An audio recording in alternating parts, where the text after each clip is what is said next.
You ever stumble on a video that don't feel like it should still exist? That's how this whole thing started. The footage was recovered from a corrupted SD card found in an old DSLR, half buried under a collapsed pine in Black Hollow Woods, Oregon. The survival show was called Uncharted Wild. Small crew, 3 people. Off-grid filming, real stuff. You know, rough terrain, eating bugs, sleeping under tarps. The crew, Mason, the host, tough guy, ex-military. Cass, the camera op, quiet, artsy.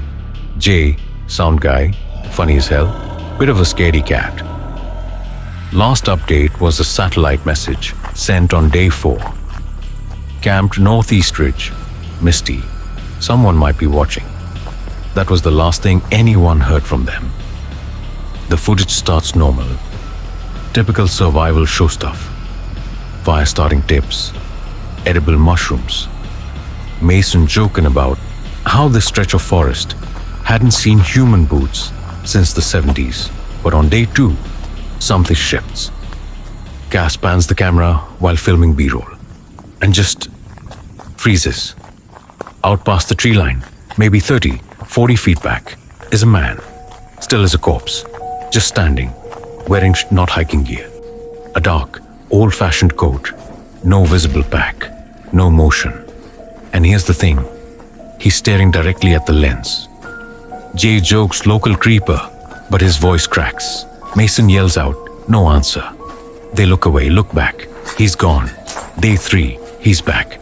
This time at dusk, closer. 20 feet. Still no motion. Not even a sway from breathing. Cass zooms in. The face is pale. Not just pale. Dead. Gray-blue skin. Lips blackened.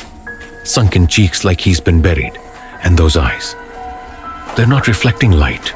Just solid pit-black voids. That night, they keep filming from inside the tent. Jay whispers, I hear footsteps, faint crunching, leaves, then nothing. Until the grinding starts. It's like dry bones twisting, or teeth chewing, without flesh.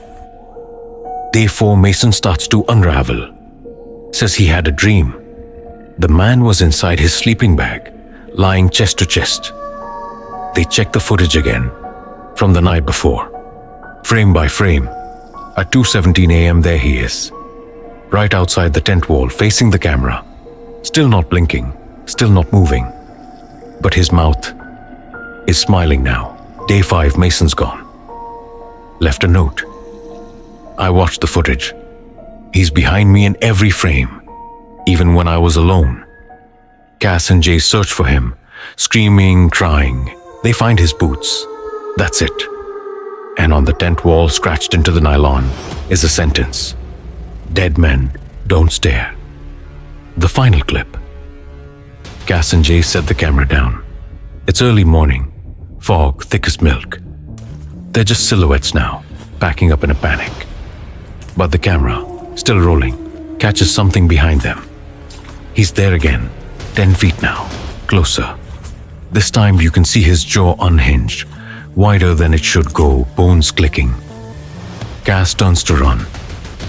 The feet cuts. They never came out of that forest. No bodies, no gear. Just that single SD card, unearthed by hikers years later. And the man in the footage? The one who never blinks? Every so often, people claim they've seen him standing at the edge of campgrounds, silent, watching, only ever in the background, only ever closer, and never once blinking, because dead men don't stare, they wait.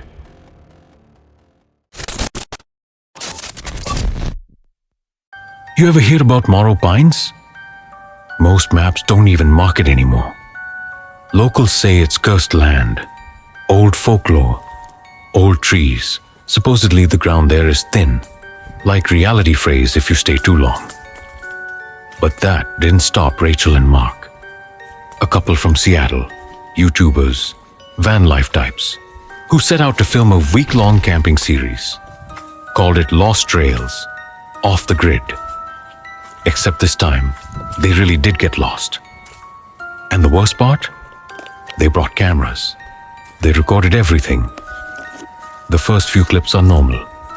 Laughing, setting up the tent, Rachel roasting marshmallows. She jokes about forest spirits and points out the oddly symmetrical trees, almost like they'd been placed. Mark tosses a rock into the brush, and they both freeze when it never hits the ground. No thud, no rustle, just silence. Day 2, they start hiking. Just a loop trail, Mark says. But an hour later, they're back at the same exact clearing. Same log, same broken branch, same half-buried deer skull they noticed earlier. They check GPS. It's blank, dead zone. Compass won't stop spinning.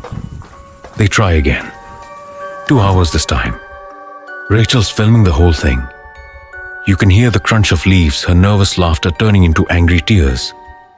Then, she pans to her right, and the exact same clearing is there again. From a different angle, like the forest is reorienting itself. Moving. That night, they don't speak much. The fire crackles. Mark keeps checking his phone even though there's no signal. Rachel whispers, "I think the trees watched us today." She's not being poetic. She means it. You can hear it in her voice. She's terrified. Day 3. They start marking trees. Bright red paint. Camera catches each slash, each X. They walk for nearly 5 hours, but every tree they pass has the mark. Every single one. At one point, the footage glitches, static and stuttering frames.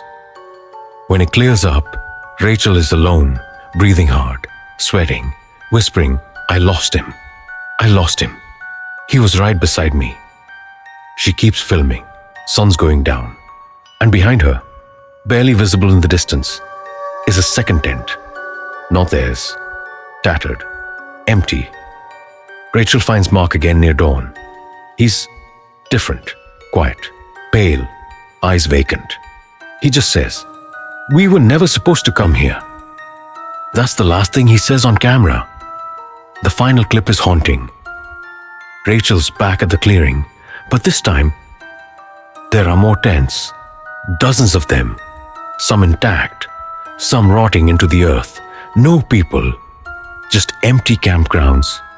Like others had come and stayed forever. She's whispering, barely audible. "They're not letting us leave.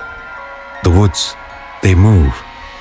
The camera tilts violently, as if something grabs her. Leaves scatter. They're screaming. Then nothing. The footage was found 2 years later by hunters. The second camera, Rachel's, was inside a tree hollow, dry and perfectly preserved. No bodies, no tent, no trace of Mark or Rachel. Just those last words, played over and over as the tape loops. "They're not letting us leave. The woods, they move." And if you ever do find Morrow Pines, don't pitch a tent. Don't follow any trails. And if you see someone else's camp, run. Because the forest, it's not empty. It's waiting.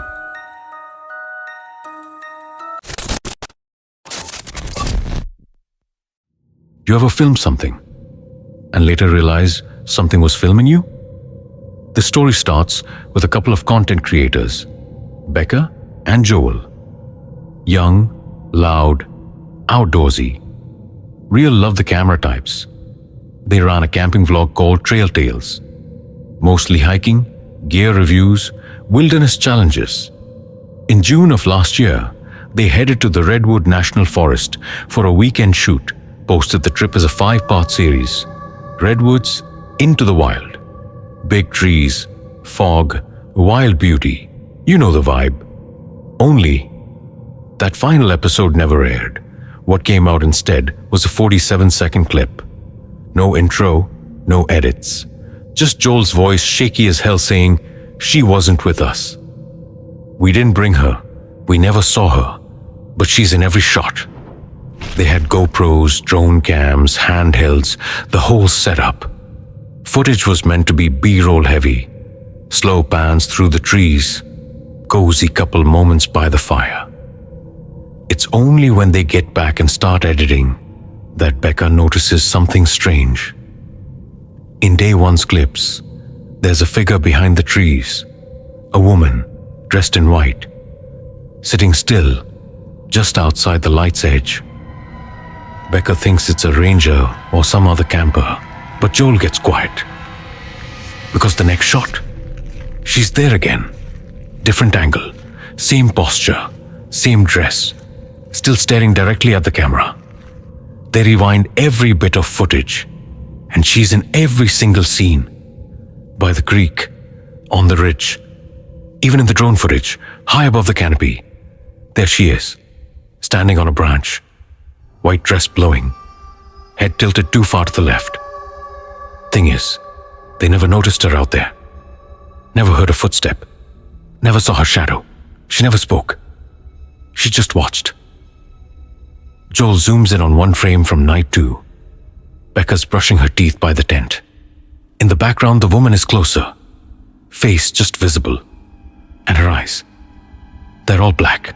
No whites, no light. And her mouth is open. Not wide. Just slightly. Like she's mid-sentence. Like she was trying to say something, and the camera cut her off. By day 3, the clips get worse. At one point, the tent shakes violently during the night, and Joel rushes out with the GoPro. There's no wind, no storm. But on the playback, there's a whisper just beneath the static. I'm still here. In one of the final frames, the woman is right outside their firelight, half lit, head forward. Becca's laughing in the shot, no idea. And the woman's mimicking her, mouth moving, matching her words, like a mirror lagging behind. Joel's voice memo was uploaded to the channel 2 days after they got home. He sounded broken, sleep deprived, said he hadn't left the house, said Becca was gone, not missing, just gone. He woke up and the bed was empty, no clothes, no phone, just a camera on the floor, recording. Final entry? A 6-second clip, Becca asleep. Then her eyes snap open, and she smiles. But not like Becca, not anymore.